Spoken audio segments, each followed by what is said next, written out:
The following video is a review of Spider-Man Homecoming. The first half of the video review is spoiler-free, so no worries there.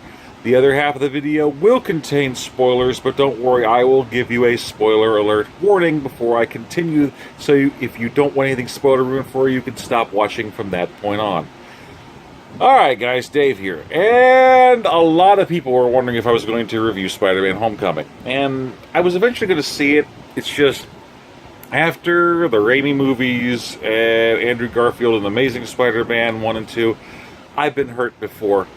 I was prepared to judge this harshly, but I grew up as a Marvel comic book fan as well. I mean, look, I wear my Doctor Strange Eye of Agamotto when I went to see the darn thing, so I gotta tell you, overall, I mean, for a 2.5-hour movie combining Sony with Marvel, which this is technically not a full-on Marvel movie, it's a Sony movie in association with Marvel Studios, so they make that very clear who's got the top leading on here. But I gotta tell you, Tom Holland is a charming and very fun Peter Parker. I mean, I think he's got to be one of my new favorite ones. He's definitely athletic. He's got the exasperation for it, and he captures what it's like to be a teenager in modern day. So it's very cool. I mean, the story is pretty basic. I mean, without having to go into an origin story, because we all know who Spider-Man is.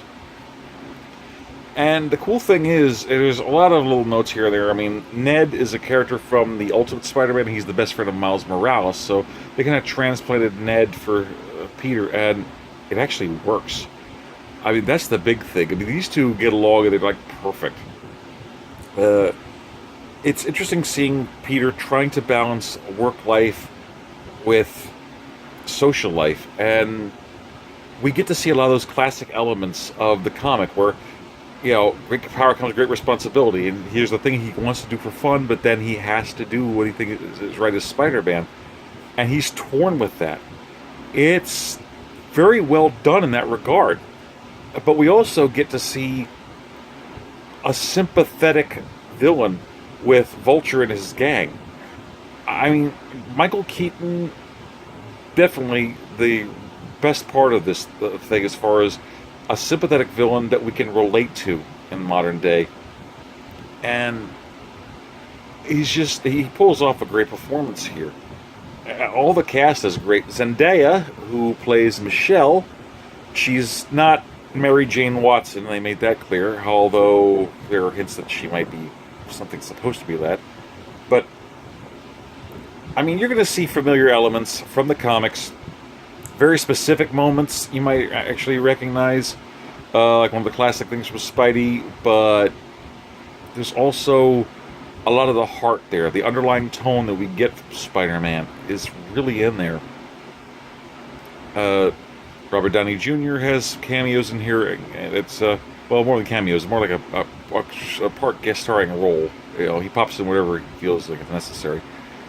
But it's interesting to see how he tries to handle things. Now, the dynamic between him and everything kind of comes off, and I will go into that later. I may actually end up doing a roast video about this, because I don't like how everything seems to be centered around Tony Stark in that universe. It's just iffy. But overall, good performances, and like I said, I've been hurt before. I was burned before. I was prepared to just rip this thing. Third time's a charm. I'm done. But I still, overall, I liked this movie. I found it enjoyable. It was definitely a good popcorn movie, and there are moments when Spidey comes off as a kid-friendly Deadpool, if that makes any kind of sense. I know that he came first, but you'll see what I mean when you see this. But there's a lot of gripping drama in here. There's some changes up some classic villains. I mean, they've got variations of the Shocker, the Tinkerer, even a cameo for those who don't know, and as the Scorpion is, and it leads the way for him to possibly show up in a later thing. And it sets up how this could also expand into the Spider universe for the different possibilities and potentials there. So it's actually well done, and I liked it. I mean, you can nitpick, and like I said, I'm going to go into it. There's things overall in the parts of the universe that I'm not crazy about, but although I'm aware of it, it's one of those things that you can forgive it. I'm just kind of worried I might be having X-Men First Class syndrome, that it's so well done that people might start forgetting about things from the comics and the way that the continuity was, and just say, okay, I'll accept this as what it is now.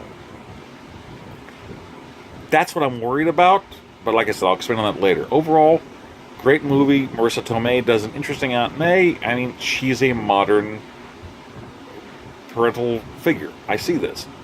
And there's a lot of interaction, a lot of good laughs. Superhero movies for this summer. I personally still like Wonder Woman. Wonder Woman was more uplifting and more rallying. Spider-Man was more fun, more laughs, and just, it is a feel-good film, but it wasn't something that made you overthink. So, once again, I'm worried about that. And even despite everything that the bad guy puts him through, Spidey tries to show what he is as far as being a hero goes. I think it's actually pretty interesting that way. I'm not crazy about what Robert Downey Jr. or Tony Stark kept doing with, Spidey's suit. Like I said, I'll go into that in a later video. But overall, I found it enjoyable. But you can better believe I'm going to be going on a nitpick spree. Now, spoiler alert, this is the part where we're going to be dropping the stuff here. It looks like Adrian Toomes, Michael Keaton's character, he and his crew have a salvage operation. They were cleaning up stuff from the Chitauri battle from the Avengers. Damage control comes in, kicks them all out of a job. The guy overextends himself, he has no money left, so he's trying to figure out how to do it. So he managed to get some of these scrapped technology from the aliens and starts to develop his own thing. So his crew starts developing tech, they start stealing alien tech, and for the next 8 years they've actually been doing their own thing. Now, this is, like I said, a relatable bad guy, because this could just as well be like a Goodfellas or a Hoffa in that regard, where this is just a working class guy trying to do what he can to save his family and keep bread on the table. I respect this. And Liz, the object of Peter's affection in this film. Now, if you know the comics, you think Liz Allen. No. If they ever say the last name, that was pretty freaking brilliant. Liz is the product of an interracial family, and her father is Mr. Toomes, Adrian Toomes, the main bad guy in it. And they have an interesting moment from Amazing Spider-Man. Like, instead of Green Goblin figuring out who Peter is, it was him, but it was done very well. And they reinvent Vulture very well in here. I really do. I mean, having him being a salvage guy and doing what he can to survive, it's a great reinvention. The same way that Wentworth Miller helped reinvent Captain Cold, Michael Keaton does almost the same exact thing to his own degree to reinvent the Vulture. I thought it was well done. Like I said, we get the Shocker in here, and the Shocker is a mantle that can be passed from person to person. We get Mac Gargan, the Scorpion, and it looks like this will be one. And despite everything, despite all the crap that he goes through, Pete manages to come through. Now, I'm not crazy about the super suit having all these freaking upgrades, the training wheel mode, unlockable stuff. I mean, it's very video gamey, but I like Peter having the ability to make this stuff himself. I understand why they're doing it. Like I said, it's just it's a peeve there.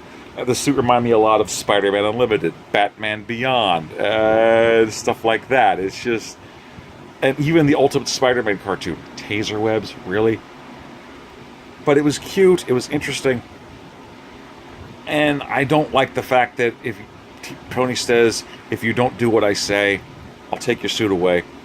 And when things just happen to work out, then he says, okay, yeah, whatever. And he teases him with an Iron Spider suit. I know it's not the Iron Spider, but it might as well be the goddamn Iron Spider suit. But Peter eventually decides, I'm going to just go ahead and try to stick in my neighborhood a little bit, and I'll eventually work up to it. So it's interesting seeing Gwyneth Paltrow back as Pepper Potts. And I kept on thinking, with Happy Hogan, didn't Happy die in Iron Man 3? No, he was in a coma, but he's all better now, so there's that.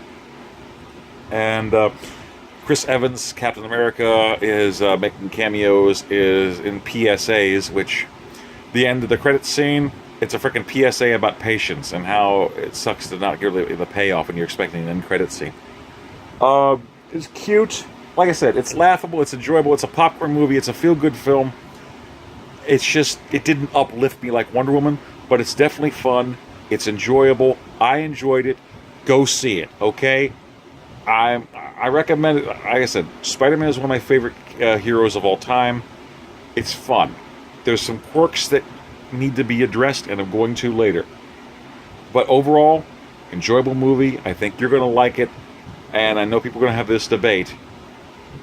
Like I said, I think Wonder Woman was the better of the two films, but Spider-Man was definitely a fun film in its own. So it's probably definitely taking the top two.